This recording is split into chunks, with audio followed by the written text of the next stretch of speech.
So now we'll continue with this list comprehension. And in the last video, we saw these three things. So let me copy this. I'm going to comment out everything else. So we have three parts in a list comprehension. First, second, third. First is the action, second is the source, and third is the condition. Action, what we have to perform, or in a way we can say the operation. Then we have the source, where the data is coming from, source of the data.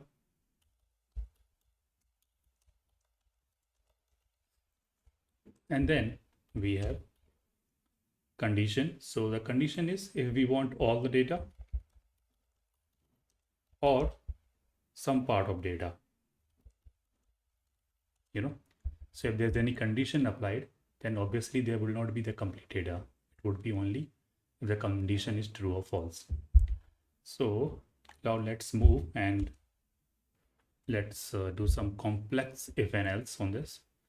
So here we had done this one. Now in the next one, let's do something else. So what we can do is we can say names, and let's call the names, and we'll say John. Let's call Thomas, Donald,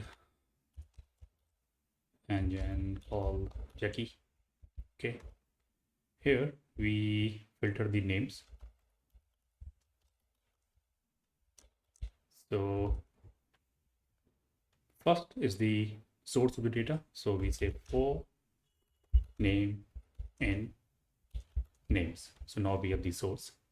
Then we have condition and the actions. Let's first do the action so we can understand the condition.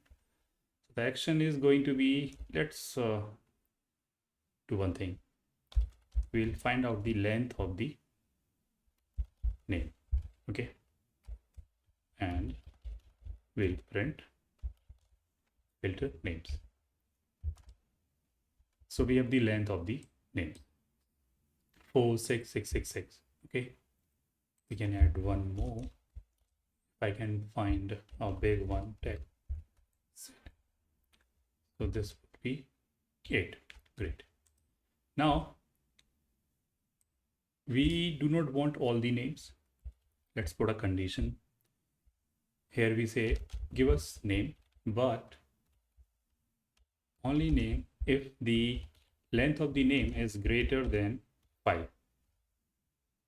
Okay, so if you run this, we only have 4 names. Here we have 1 2 3 4 5. Now we are only saying 4 names. So if I increase this to 6, we are going to get one name.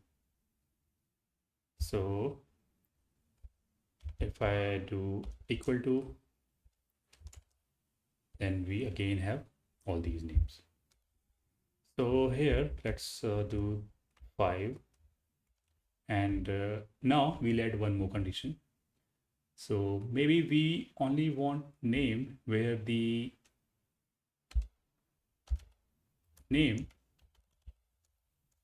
and name starts with T. Now if I run this, we get one name. That is because this Thomas is a, it is a capital T, and then the text head is a smaller one. So I'll just change it to title case. So now if I run this,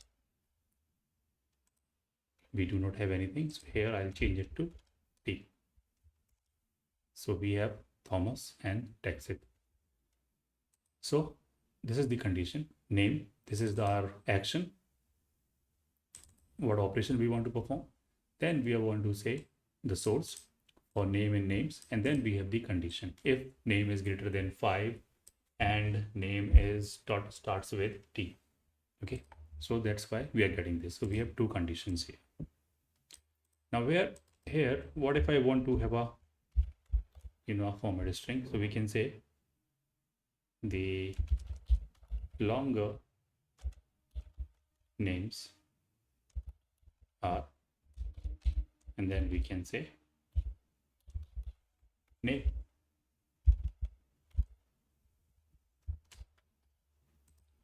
So we said longer names are Thomas, longer names are Texas. Okay. Fine. So this was our a little complex one. Now we can take another example also, or if maybe we can add few more things here. Here I can also do like ends with T, but we do not have anything that is ending with T. So we have S L D I. So let's take N. If I run this, okay, there's nothing.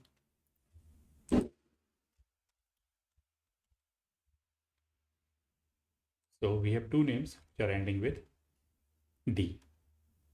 So we can change this one now. Names ending with D. Okay, I hope you get it.